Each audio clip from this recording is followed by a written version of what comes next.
Top quality और consistent performance के लिए सिर्फ सिल्वर पंप नाम याद रखना। સ્ટુડન્ટ છે કયા વે છે અમેરિકા, કેનેડા, ઓસ્ટ્રેલિયા કાં તો આઉટ ઓફ ઇન્ડિયા સેટલ થવાના, પરમેનન્ટ રેસિડેન્સી ઇન્ડિયાથી કેવી રીતે મળે. આ કોર્સની અંદર જો તમે કેનેડા ભણવા જશો તો તમને પોસ્ટ ગ્રેજ્યુએશન વર્ક પરમિટ મળશે, જોડે જોડે લોંગ ટર્મ PR મળશે. કેનેડામાં આ કોર્સની ઘણી બધી ડિમાન્ડ છે. કેનેડાની ગવર્મેન્ટ વેબસાઇટ ઉપર બી એ લોકોએ લિસ્ટ પબ્લિશ કર્યું છે કે આ કોર્સ કરશો તો તમને વર્ક પરમિટ બી મળશે અને જોડે જોડે PR બી મળશે. ઇન્ડિયાની અંદર રજિસ્ટર્ડ લોયર બહુ ઓછા છે અને તમને રાઇટ ગાઈડન્સ આપતા નથી. તમે 10મું અને 12મું પાસ હોય અને જો તમે PR કરવાનું સપનું જોતા હોય વિદેશમાં તો બહુ ડિફિકલ્ટ છે. તો એ મારી હમ્બલ રિક્વેસ્ટ છે કે તમે પરમેનન્ટ રેસિડેન્સી માટે જતા હોય તો સારા એડવાઇઝરનો સલાહ લો અને ઓનલાઈન તમે ઓફિશિયલ વેબસાઇટ ઉપરથી લોયરની ડિટેલ લો કે જેની ફીસ 14 કરોડથી લઈને 20 કરોડની વચ્ચે છે. તો હવેના ટાઈમની અંદર એબ્રોડ જવા, PR થવા અને સેટલ થવા માટેના ચાન્સીસ થોડા ડિફિકલ્ટ થઈ રહ્યા છે. તો રૂલ્સ અને રેગ્યુલેશન હંમેશા તમે અપડેટેડ રહેવું જોઈએ.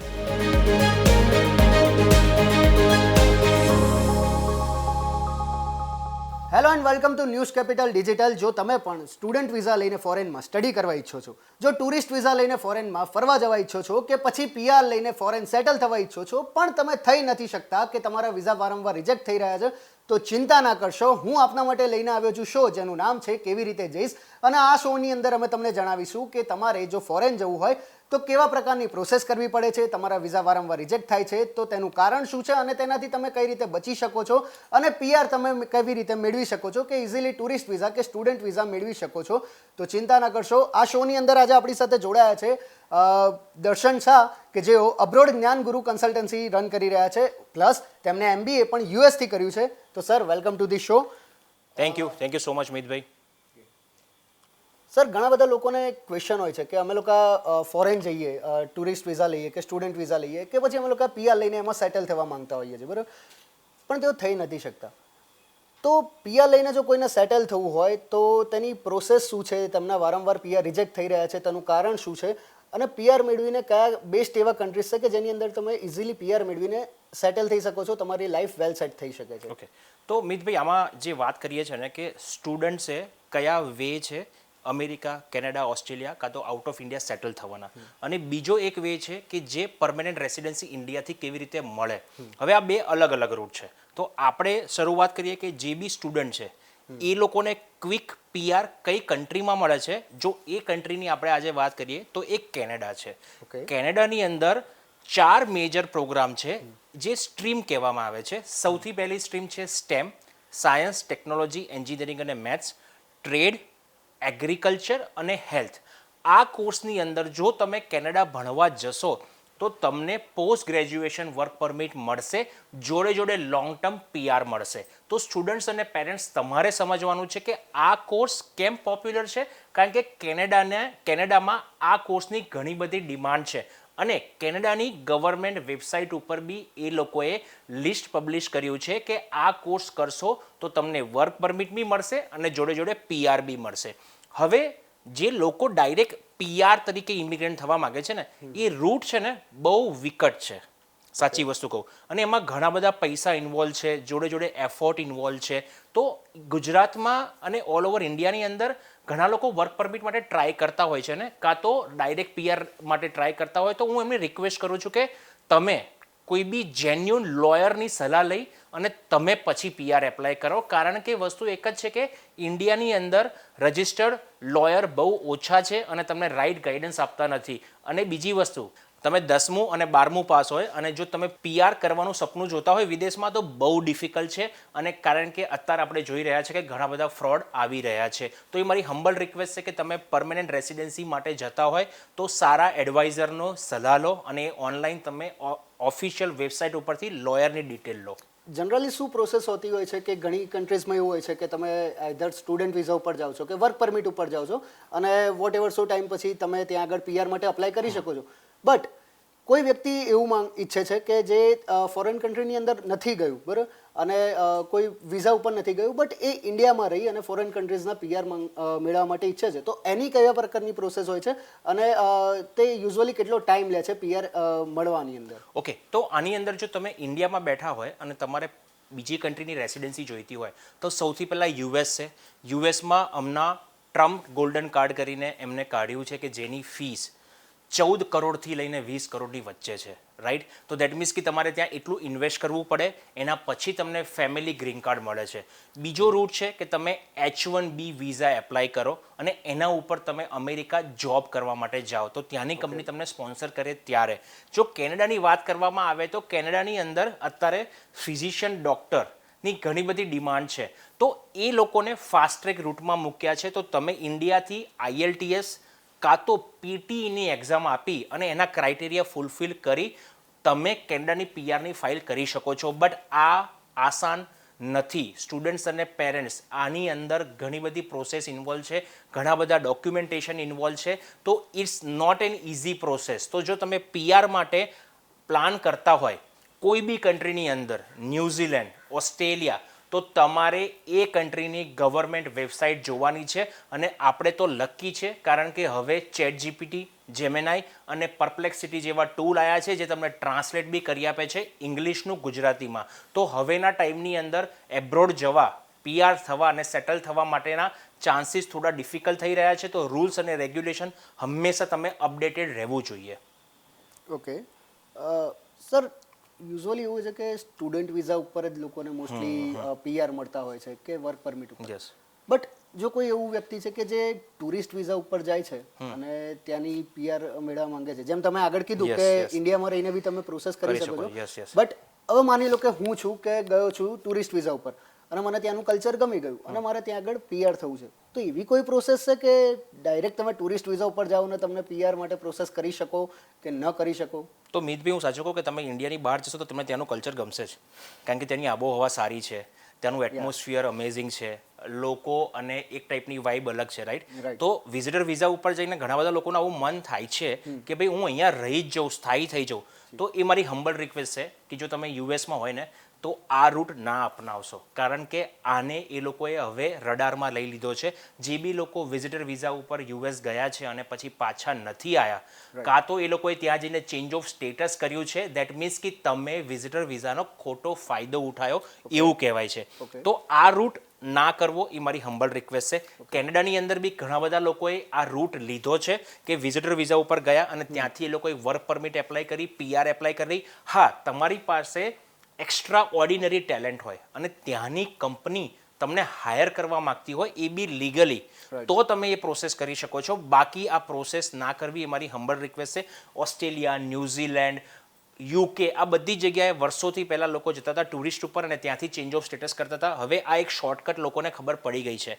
તો જેમ અવેરનેસ વધી રહી છે એમ કન્ટ્રી પણ આ રૂલ્સ અને રેગ્યુલેશન સ્ટ્રિક્ટ કરે છે. તો આપણે આ માધ્યમથી દરેકને અવેર કરાવડાવીએ કે આ રૂટ યોગ્ય નથી અને રિક્વેસ્ટ છે કે આ રૂટથી તમારે જવું ના જોઈએ. ટુરિસ્ટ છો, તમને વિઝા શેના માટે આપ્યા છે? ટુરિસ્ટ ફરવા માટે. તો તમે ફરીને પાછા આવો અને અહીંયા આવીને તમે ફરી પ્રોસેસ કરો, PRની, સ્ટુડન્ટ્સની, તમને જે ગમતી હોય એ પ્રોસેસ અહીંયા આવીને કરો.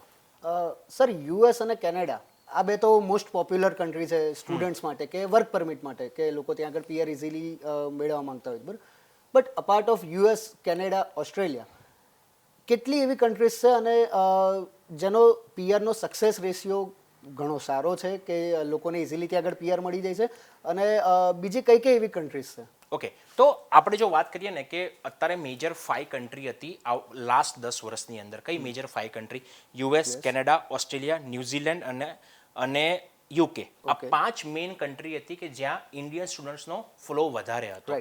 નાવ હવે આખું ડાયનામિક શિફ્ટ થઈ રહ્યું છે, જ્યાં હવે જે નવી કન્ટ્રીઓ માર્કેટમાં આવી રહી છે, આયર્લેન્ડ છે, એના પછી દુબઈ છે, સિંગાપુર છે, પછી જર્મની છે, અને જોડે જોડે ફ્રાન્સ છે. આ બધી જ નવી કન્ટ્રી જે આવી રહી છે એમાં ઘણી બધી ઓપોર્ચ્યુનિટી છે. બટ એક જ બેરિયર છે લેંગ્વેજનું, કારણ કે જ્યારે તમે જર્મનમાં જાઓ ત્યારે તમારે જર્મન લેંગ્વેજ જોઈએ, ફ્રાન્સમાં ભણવા જાઓ ત્યારે ફ્રેન્ચ આવડવું હોવું જોઈએ. આયર્લેન્ડ એક સારી કન્ટ્રી છે કે જ્યાં તમે ઇંગ્લિશ સ્પીકિંગ કન્ટ્રી છે, તો તમને એટલી પ્રોબ્લેમ નહીં આવે. તો આ 5 નવા ડેસ્ટિનેશન આવનારા ટાઈમમાં ટોપ પર રહેવાના છે. વર્ક પરમિટ બી મળવાની છે અને લોંગ ટર્મ PRના ચાન્સીસ બી થવાના છે.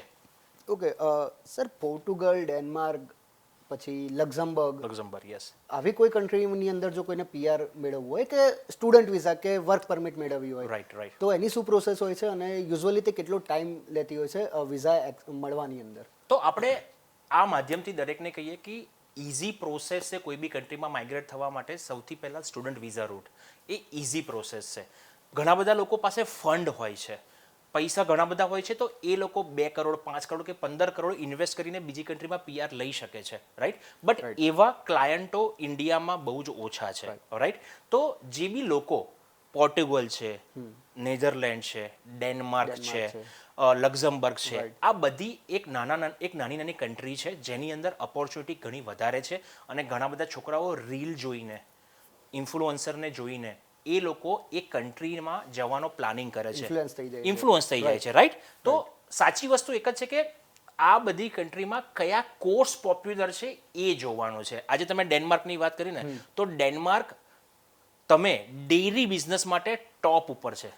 તો કોઈ બી સ્ટુડન્ટને ફૂડ ઇન્ડસ્ટ્રીઝમાં જવું હોય, ડેરી બિઝનેસમાં જવું હોય અને ડેરી પ્રોડક્ટ્સમાં જવું હોય તો ડેનમાર્ક એના માટે સૌથી મોટી વસ્તુ છે. બીજી વસ્તુ, કોટનનું મેન્યુફેક્ચરિંગ બી ઘણું સારું ડેનમાર્કમાં થાય છે. તો તમે સ્ટુડન્ટોએ સમજવાનું કે ડેનમાર્ક એમને એમ નથી જતું રહેવાનું. તમારી પાસે સ્ટ્રેટેજિક પ્લાન હોવો જોઈએ, ડિગ્રી હોવી જોઈએ. જો ઇન્ડિયામાં તમે ફૂડ ટેકનોલોજી કર્યું હોય તો ડેનમાર્ક તમારા માટે બેસ્ટ કન્ટ્રી છે. તમે જાઓ, ભણો, આગળ વધો. લક્ઝમબર્ગની વાત કરો તો એક ટુરિસ્ટ પ્લેસ છે. તમે જોશો તો મેક્સિમમ ટુરિસ્ટ પ્લેસ અવેલેબલ છે અને ત્યાં એટલા મોટા હેડક્વાર્ટર્સ નથી, પણ એ કન્ટ્રી અત્યારે લોકોને વેલકમ કેમ કરી રહી છે? કારણ કે ત્યાં એ લોકોને લેબર જોઈએ છે. હવે આપણે આ માધ્યમથી હું ક્લિયર કરવા માંગુ કે સ્કિલ વર્કર અને લેબર ફરક છે, બહુ મોટો ફરક છે. ઘણા બધા લોકોને ખબર જ નથી. સ્કિલ વર્કર એટલે કોણ? કે જેની પાસે ટેલેન્ટ છે, જે ત્યાં માસ્ટર્સ ભણ્યો છે અને એ ટોપ નોચ કંપનીમાં કામ કરે છે. એની સ્કિલ એક કન્ટ્રીને જરૂરી છે, મદદ છે અને કંપનીને ઉપયોગ થાય છે. અને લેબર એટલે શું? લેબર ધેટ મીન્સ કે ત્યાંના રૂટીન કામ કરવા માટે. મેકડોનલ્ડમાં તમે કેશિયર તરીકે કામ કરો, એઝ અ પ્યુન તરીકે કામ કરો, સિક્યુરિટી તરીકે કામ કરો, તમે ત્યાં મોપિંગ કરો. These are the labour. તો ઇન્ડિયન સ્ટુડન્ટ્સ અને પેરેન્ટ્સ અને ગુજરાતના દરેક લોકોને કહું કે we are a skill immigrant, we are not a labour. તો ભણવા જાઓ, સ્કિલ એક્વાયર કરો અને દરેક કન્ટ્રીમાં સક્સેસફુલ થાઓ. આ રૂટ ઇઝી રૂટ છે જેમાં તમને કોઈ જ પ્રોબ્લેમ નહીં થાય. ઓકે, એટલે બેઝિકલી સર મૂળ કહેવાનો આપનો ઉદ્દેશ એ છે કે તમે વિદેશ જઈ રહ્યા છો, ફોરેન જઈ રહ્યા છો, તો ખાલી પૈસા ન જુઓ, તમે સામે એ પણ જુઓ કે તમારે ટેલેન્ટનું ત્યાં આગળ તમને પેમેન્ટ ટેલેન્ટ વાઇઝ મળે છે કે પછી તમે જે ત્યાં આગળ જઈને શ્રમ વર્ક કરો છો એના ઉપર મળે છે, રાઈટ? ઘણા બધા સ્ટુડન્ટ્સ એવા હોય છે કે જે પેમેન્ટ જોઈને જતા રહેતા હોય છે કે ભાઈ પૈસા જોઈને કે ત્યાં આગળ 9 કલાક કામ કરું છું તો મને આટલા વોટ્સો એવર હેન્ડસમ એમાઉન્ટ મળે છે અને એના પ્લસ એનાથી ઓવર ટાઈમ બી મને મળી રહ્યો છે. પણ એવું ન કરો. જો તમારી જોડે સ્કિલ્સ છે તો તમે તમારી સ્કિલ પ્રમાણેની કન્ટ્રી ચૂઝ કરો, મજૂરી ન કરો, શ્રમ વર્ક ખોટો ન કરો, તમારું જે ટેલેન્ટ છે તેને એડે ના નાખો, રાઈટ? ઓકે સર, ઘણા બધા લોકોને ક્વેશ્ચન્સ આટલું જોયા પછી આવશે કે PR મેળવવા માટે આપણે કેટલું ઇન્વેસ્ટમેન્ટ કરવું પડે છે, કે ડોક્યુમેન્ટેશન ફી, પરમિટની ફી, ઘણી બધી ફીસ લાગતી હોય છે અને ઘણી બધી એમાઉન્ટ આપણે આપવી પડતી હોય છે. એક હેન્ડસમ એમાઉન્ટ આપણે આપવી પડતી હોય છે ત્યારે જઈને આપણને PR મળતા હોય છે, રાઈટ? તો ટાઈમ લોકો ઇન્વેસ્ટ કરે છે, બટ એમાઉન્ટ કેટલી ઇન્વેસ્ટ કરવી પડતી હોય છે? Depend on country. તો આમાં દરેક કન્ટ્રીના અલગ અલગ ક્રાઇટેરિયા છે. ધેટ મીન્સ કે તમે ટિકિટ લાઇનમાં ઊભા રહો, એક એક્સપ્રેસ લાઇન છે, એક લોકલ લાઇન છે, એમ અલગ અલગ લાઇન હોય, રાઈટ? એક ડિજિટલ લાઇન છે કે જ્યાં તમને ક્વિક એક્સેસ મળી જાય. તો દેટ મીન્સ કે તમારી પાસે કેટલું ફંડ છે. ધારો કે દુબઈની અંદર તમે કંપની ડેવલપ કરો, એઝ એ એક્ઝામ્પલ, તો તમે as a virtual company develop કરો છો તો 10 લાખ રૂપિયા ઇન્વેસ્ટમેન્ટ કરવું પડે ને 10 વર્ષના ગોલ્ડન વિઝા મળે, રાઈટ? તો દેટ મીન્સ કે ત્યાં 10 લાખનું ઇન્વેસ્ટમેન્ટ છે, પણ એ વર્ચ્યુઅલ કંપની છે. તમે જ્યારે ફિઝિકલ ડેવલપ કરવા જાઓ તો એની કોસ્ટ વધી જાય. નાવ ઇફ વી કમ ટુ યુએસની અંદર કેવું છે કે તમે ઇન્વેસ્ટ કરવું પડે ત્યાંના પ્રોજેક્ટમાં. બીજી વસ્તુ, યુએસની અંદર દરેક જણને સમજાવું કે યુએસમાં તમારે એક ગુજરાતી ભાષામાં કહું તો એક વિલેજ એરિયામાં ઇન્વેસ્ટ કરવું પડે, ત્યાં તમારે જોબ ઓપોર્ચ્યુનિટી ક્રિએટ કરવી પડે અને એના રૂલ્સમાં બી કદાચ એવું છે કે ત્યાં તમને અમેરિકન લોકોને તમે એમ્પ્લોય કરી શકો. દેટ મીન્સ કે ત્યાંની ઇકોનોમીને બૂસ્ટ કરવા માટે તમે આ પ્રોજેક્ટ લાવો છો, તમે ઇન્વેસ્ટ કરો છો એટલે તમને ગ્રીન કાર્ડ મળે છે. તો એ 2 થી 3 વર્ષનો ટાઈમ લાગે છે અને એનું ઇન્વેસ્ટમેન્ટ 5 કરોડથી લઈને 50 કરોડ સુધીનો હોય છે. ઓહ બરાબર. હવે કેનેડાની વાત કરો. રિસન્ટલી ઘણા બધા લોકો કહેતા હતા કે કેનેડામાં 1.5 લાખમાં તમે ગેસ સ્ટેશન લઈ લો, કાં તો કન્વિનિયન્સ સ્ટોર લઈ લો, આ લઈ લો, સબવે લઈ લો. તો આ બધી વસ્તુઓ વાતો બહુ સારી છે, બધાને ગમી બી જાય કે સાલું 1.5 કરોડમાં ક્યાં ચિંતા છે, પણ સમજો એમાં ઘણી બધી પ્રોસેસ હોય, ઘણા બધા ડોક્યુમેન્ટેશન હોય. તમે અહીંયા બેસીને 1.5 કરોડનો સોદો ડીલ કરવો બહુ અઘરો છે. ગુજરાતમાં આજે એક દુકાન બીજી દુકાન જોડે નથી કરી શકતા ડીલ, તો કેવી રીતે તમે આઉટ ઓફ ઇન્ડિયા જઈને આટલો મોટો સોદો કરી અને તમે PR લઈ શકો? આ બહુ જ ડોક્યુમેન્ટેડ ઓરિએન્ટેડ, પ્રોસેસ ઓરિએન્ટેડ છે. જર્મની, ઓસ્ટ્રેલિયા લઈ લો, ન્યૂઝીલેન્ડ લઈ લો, આ બધી જ કન્ટ્રીની અંદર સર ડોક્યુમેન્ટેશન ભરપૂર છે. અને કોઈ બી જગ્યાએ તમે મિસ્ટેક કરી તો તમને લાઈફ ટાઈમ બેન બી થઈ શકે છે. ઓ મતલબ PR મેળવવા તમે ઈચ્છો છો અને તમે જો એક નાની એવી ભૂલ પણ કરી દેશો ને તો કદાચ એવું થઈ શકે કે તમે જે કન્ટ્રીમાં સેટલ થવાના સપના જોઈ રહ્યા છો એ કન્ટ્રીમાંથી કદાચ તમે બ્લેક લિસ્ટેડ થઈ જાઓ, એટલે તમે ત્યાં આગળ કોઈ દિવસ જઈ પણ ન શકો, not on a tourist visa even, right? તો આવી ભૂલ બીજી વખત ન કરતા, અથવા જો કરવાનું વિચારતા હો તો મહેરબાની કરીને અટકી જજો આ જગ્યાએ. સર, તમે એપિસોડની અંદર કીધું કે PR જો તમારે મેળવવા હોય તો એક બેસ્ટ ઓપ્શન છે સ્ટુડન્ટ વિઝાનો, રાધર દેન ટુરિસ્ટ ઓર વર્ક પરમિટ, રાઈટ? તો સર, મને એક ક્વેશ્ચન થઈ રહ્યો છે કે સ્ટુડન્ટ વિઝા ઉપરથી જો PR મેળવવા હોય તો કઈ કન્ટ્રીઝ બેસ્ટ છે અને તેની પ્રોસેસ શું હોય છે અને તેનો ટાઈમ કેટલો હોય છે, કે કેટલા ટાઈમની અંદર કોઈ પણ સ્ટુડન્ટ વિઝા ઉપરથી PR મેળવી શકે છે પર્ટિક્યુલર એ કન્ટ્રી માટે? તો હરેક કન્ટ્રીના રૂલ્સ રેગ્યુલેશન અલગ છે. અને બીજી વસ્તુ સ્ટુડન્ટ્સ અને પેરેન્ટ્સને કહેવાની કે તમારો ઇન્ટેન્શન બીજી કન્ટ્રીમાં સ્ટુડન્ટ વિઝા ઉપર સ્ટડી કરવાનો છે કે PRનો છે એ પહેલાં ડિફાઇન કરો. કારણ કે અમુક સ્ટુડન્ટ્સોનો એક ઇન્ટેન્શન હોય છે કે મારે કોઈ બી કન્ટ્રીના PR લેવા છે, તો તમે એ ટાઈપની કન્ટ્રી ટાર્ગેટ કરો. અને અમુક લોકો તમને ખોટા ભરમાવશે કે આ કન્ટ્રીમાં PR જલ્દી થઈ જાય છે, તો એ વસ્તુ બહુ જ ખોટી છે. પણ જો તમને ટેન્ટેટિવલી હું રફ આઈડિયા આપું તો યુએસની અંદર સ્ટુડન્ટ વિઝા 5 વર્ષના મળે છે, જેમાં 2 વર્ષ તમારે માસ્ટર ડિગ્રી કમ્પ્લીટ કરવાની થાય, બાકીના 3 વર્ષ તમને ઓપ્શનલ પ્રેક્ટિકલ ટ્રેનિંગ મળે વિચ ઇઝ કોલ્ડ OPT. એના પછી તમે H1B થાય અને તમારા ગ્રીન કાર્ડની પ્રોસેસ કમસે કમ 14 વર્ષથી લઈને 18 વર્ષની હોય છે. અને એના પછી 4 વર્ષ પછી તમને સિટીઝનશિપ મળે. કેનેડાની જો વાત કરીએ તો તમારે 1 વર્ષનો કોર્સ લો તો 1 વર્ષની વર્ક પરમિટ, 2 વર્ષનો કોર્સ લો તો 3 વર્ષની વર્ક પરમિટ. એના પછી તમને ત્યાં PR માટે એપ્લાય કરવામાં આવે, તમારી જોબ તમારા સ્કિલને અલાઇન હોય તો, દેટ મીન્સ કે તમારી ડિગ્રીને અલાઇન હોય તો એના પછી તમને 2 વર્ષમાં સિટીઝનશિપ મળે છે. જર્મનીની અંદર તમને બ્લુ કાર્ડ મળે, એજ્યુકેશન કર્યા પછી 18 મહિનાની વર્ક પરમિટ મળે, 18 મહિનાની વર્ક પરમિટ પછી તમને બ્લુ કાર્ડ મળે. એની અંદર બી તમારે જર્મન લેવલ કયું કમ્પ્લીટ કર્યું છે એના ઉપર તમારા સિટીઝનશિપના ક્રાઇટેરિયા ફિક્સ થાય છે. એની અંદર ઘણી બધી જ કન્ટ્રીમાં પોઈન્ટ બેઝ સિસ્ટમ હોય છે. ઓસ્ટ્રેલિયા લઈ લો, ન્યૂઝીલેન્ડ લઈ લો, હરેક કન્ટ્રીનો ટાઈમ ડ્યુરેશન બહુ અલગ છે. પણ મિનિમમ જો તમે કોઈ બી કન્ટ્રીમાં PR કરવા માંગતા હોય તો એવરેજ 8 થી 9 વર્ષ થાય. પણ ક્વિક PR આપતી અત્યારે એક જ કન્ટ્રી છે જે કેનેડા, જે લોકોને ખબર જ છે. સર, કોઈ એવું વ્યક્તિ છે કે જે સ્પાઉસ વિઝા ઉપર PR થવા માંગે છે, લાઈક એમનો હસબન્ડ કે એમની વાઈફ અત્યારે વોટ્સો એવર કન્ટ્રીની અંદર સેટલ છે, બરોબર, પણ એ વ્યક્તિ પણ ત્યાં આગળ જવા ઈચ્છે છે, તો એની પ્રોસેસ શું હોય છે? તો આજથી તમે 3 વર્ષ પહેલા આપણે મળ્યા હોત ને તો કહેવાત કે બધી કન્ટ્રીએ સ્પાઉસના રૂલ્સ રેગ્યુલેશન ઇઝી કરેલા છે અને સ્પાઉસ ઇઝીલી જઈ શકે છે. પણ આજના ટાઈમની અંદર સ્પાઉસલ વિઝા, સ્પાઉસલ વર્ક પરમિટ વિઝા અને ડિપેન્ડન્ટ વિઝા દરેક કન્ટ્રીમાં ડિફિકલ્ટ થઈ ગયા છે. એના સર્ટેન રૂલ્સ અને રેગ્યુલેશન છે. US તો પહેલેથી ડિપેન્ડન્ટ વિઝા ઉપર એ લોકો વર્ક પરમિટ આપતા જ નથી અને એ આપવાના જ નથી. કેનેડા આટલા વર્ષોથી ડિપેન્ડન્ટને વર્ક પરમિટ આપતી હતી, પણ લાસ્ટ યરથી એ લોકોએ બંધ કરી દીધું. અને બીજી વસ્તુ કે અમુક કોર્સની અંદર જ તમને વર્ક પરમિટ મળે, એ બી ડિપેન્ડન્ટને. યુકેની વાત કરો તો UK આજથી પહેલાં ડિપેન્ડન્ટને લઈ જઈ શકતા હતા, પણ રિસન્ટલી એ લોકોએ કીધું છે કે જેને PhD કર્યું હોય એ લોકો જ એમના સ્પાઉસને અહીંયા લાવી શકે. તો હરેક કન્ટ્રી હવે ચેન્જ થઈ રહી છે, એજ્યુકેશન બી માંગી રહી છે, એજ્યુકેશન માંગી રહી છે. ઓસ્ટ્રેલિયાની અંદર તો એવું છે કે જો તમે 10th કાં તો 12th પાસ હો અને તમારો સ્પાઉસ કાં તો પાર્ટનર ઓસ્ટ્રેલિયામાં હોય તો બી તમને ડિફિકલ્ટ પડે, કારણ કે ત્યાં 12મા પછી સ્પાઉસ જો તમારો કે ઓસ્ટ્રેલિયા હોય ત્યાં કામ કરતો હોય, સેટલ હોય, પણ જો તમે ઇન્ડિયામાં 12th જ કમ્પ્લીટ કર્યું હોય તો બી તમને વિઝામાં ડિફિકલ્ટી મળે છે. તો સમજવાની વસ્તુ એક જ છે કે સ્પાઉસ ઉપર જવા માટે પ્રોપર સ્કિલ, પ્રોપર એજ્યુકેશન્સ જોડે જોડે તમારી ઇંગ્લિશ લેંગ્વેજ રિક્વાયરમેન્ટ સમજવી પડે. હરેક કન્ટ્રીના રૂલ્સ રેગ્યુલેશન અલગ હોય છે અને જાતે એજ્યુકેટ થવાનો ટાઈમ આવી ગયો છે.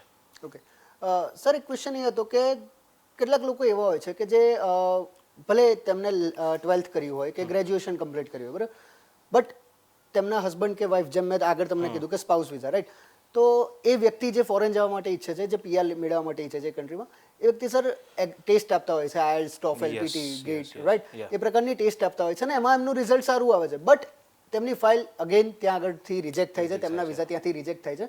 તો એની શું પ્રોસેસ છે સર, કે એવું શા માટે થાય છે અને તેનાથી કેવી રીતે બચી શકાય અને તે કઈ રીતે સક્સેસ રેશિયો એનો વધારી શકાય?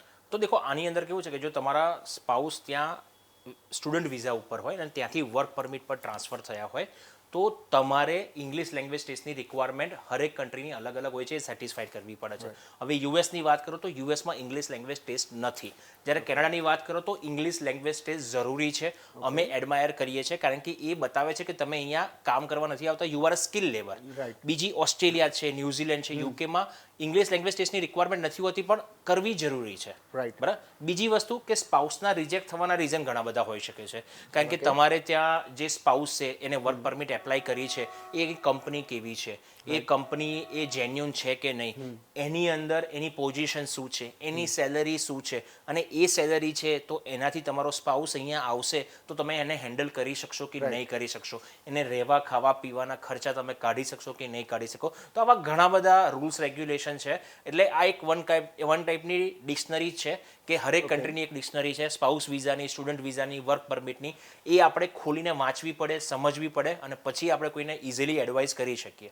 Okay, so thank you sir, તમે આટલી યુઝફુલ ઇન્ફોર્મેશન આપી અમારા વ્યુઅર્સને કે જે લોકો પીઆર મેળવીને ફોરેનમાં સેટલ થવા ઈચ્છે છે, બરોબર.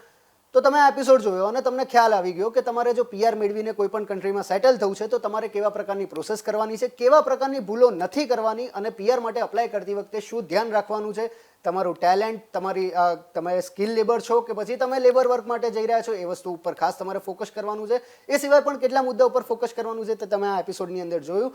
જો તમને આના સિવાય કોઈ બીજા ક્વેશ્ચન્સ હોય ફોરેન જવા રિલેટેડ તો પ્લીઝ અમારા કમેન્ટ સેક્શનમાં જણાવો અને જોડાયેલા રહો ન્યૂઝ કેપિટલ સાથે. ધન્યવાદ.